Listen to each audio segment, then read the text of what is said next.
Hey everybody, this is Robert Kinsler with Music Worth Buying, and I'm here with Craig Chaquico. Hi Robert. Hey, how's it going? Yeah, great. And we are here at 2015 NAMM show, and as everyone knows, NAMM is like the center of the musical universe for a full weekend here in Anaheim. Yeah. And now you're a regular, NAMM goer. Tell me a little bit about the show and what brings you back. I've been coming here since the 70s, and I had a little device that was a rubber washer that we figured out, my guitar roadie and I figured out if we put that over the end pin of the guitar, we keep the strap from falling off. And that was that we became inventors. Yeah. So then we came in and saw what real inventions are, and all the musical stuff that happens every year, the newest and the greatest is here. So it's like being a kid in a candy store and like being at Christmas, only it's next Christmas already, because we get an advanced viewing of everything before the public does when you're at a NAMM show. So it's a thrill to be here. I just love it. It brings back great memories and gives me ideas for the future too.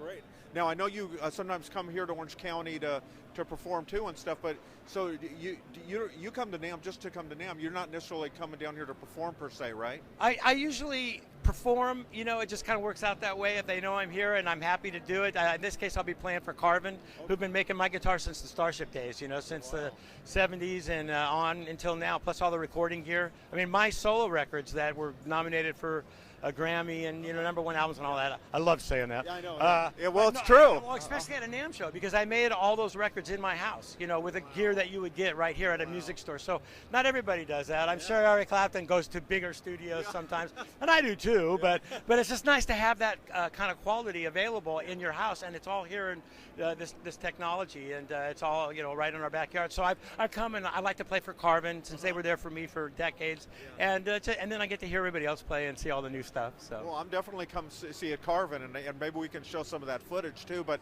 yeah. now, because I first saw you perform at Irvine, not far from here, and that was in the early 1980s when you were with Starship, and I know you have kind of this amazing thing where you were basically on all the band's top hits and stuff, right? From the time you joined the band, and you were like, what, in your teens or something, weren't you? Yeah, I was. I was still a teenager, and I was on the very first Jefferson Starship album in 1974, and the only one on every album until 1990 during all the hits and stuff. Right. Since then, a couple of guys are using the name. There's a few other Starships out there, but I was on I was the only one on all the hits and everything. But it's weird that you should say that, because the manager just passed away, and I know he always wanted the original band to get back together, but the original band hasn't played since 1978 when Grace got sick in Germany, and we had this big riot. And ever since then, we had more hits after that, but it wasn't that band from 40 years ago. So who knows? Maybe he'll pull some strings in heaven and he managed the band back then. But yeah, it's fun memories. I was there for everything from all the songs. I was just the guitar player, right? So that was my job, was easy. When they point at me, I play.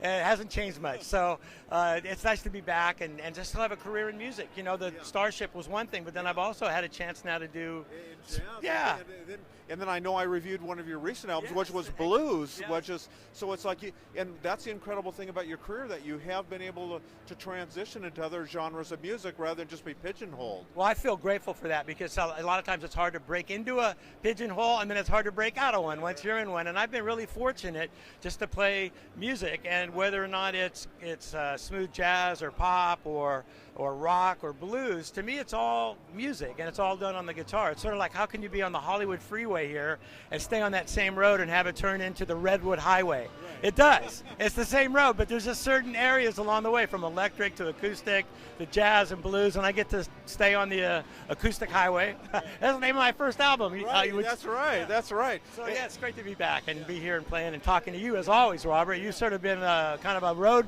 captain during this whole trip. I always see you at NAMM, at my concerts, Starship at Irvine, my own band, Coach House, and here again. So, yeah, and it's great to see you, and I think the great thing about NAMM, and of course, I've been coming for many years, not maybe almost as long as you have, but you always run into people, and there's so much enthusiasm, and the music industry has gone through some changes, but here I think everybody kind of feels rejuvenated, like, hey, people are passionate about music. There's nothing else like it, no matter what the delivery method is, whether it's concerts or albums or digital streams, but people are still passionate about music. Definitely, and like you said about what is the delivery mechanism, I see now with technology and the internet and MTV and YouTube videos, I really see a connection to when I was younger, and I would look for information and media about my favorite bands, and all you could do is maybe find that little knob on your Big Brothers Radio that went to FM to hear that. And then from there, you kind of went to concerts, but there wasn't that access that we have now. And so an artist now can come in to NAMM or a music store and then get on the internet and do YouTubes and videos and instantly reach the world. And at my day, that wasn't so easy to do. It was, you know, there was MTV, suddenly that became a video outlet. Before that, there weren't videos.